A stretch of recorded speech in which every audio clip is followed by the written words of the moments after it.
গায়ে হলুদের প্ল্যাটার বানানোর জন্য এরকম ছোট ছোট ব্যাকগ্রাউন্ডে ঝোলানোর জন্য যে কাঠদানা বিটসের যে বলগুলো পাওয়া মানে সেইগুলো এখন কিন্তু অ্যাভেলেবেল হয়ে গেছে।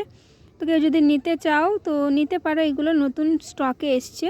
এই কাঠদানা বিটসের বলগুলো শাইন, ভীষণ ভালো শাইন করে। এছাড়াও এই যে সূর্যমুখী ফুল দেখতে পাচ্ছ, সূর্যমুখী ফুলও এসছে ডেকোরেশন করার জন্য।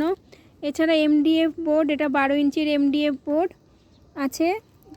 এমডিএফ বোর্ড পেয়ে যাবে 12 ইঞ্চির প্ল্যাটারের জন্য, হলদি প্ল্যাটার বানানোর জন্য। এই যে এসছে এমডিএফ বোর্ড। তো হলদি প্ল্যাটার আপডেট, র মেটেরিয়ালস আরও কিছু আপডেট করে দিলাম। আগে যেগুলো ছিল সেগুলো তো আছেই, তার সাথে এগুলো কিন্তু নতুন যুক্ত হলো। এই বলসগুলো শাইন দেখো, জাস্ট ভীষণ ভালো শাইন করে বলসগুলো। গোল্ডেন কালারের মধ্যে কিন্তু আছে এই কাঠদানা বিটসের এই বলগুলো। তো যদি কেউ নিতে চাও এগুলো, তো কন্ট্যাক্ট নাম্বার থাকছে 87597603, এই নাম্বারে কিন্তু কন্ট্যাক্ট করে নেবে। দেখা হবে নতুন কোনো একটা ভিডিওতে। রাধে রাধে।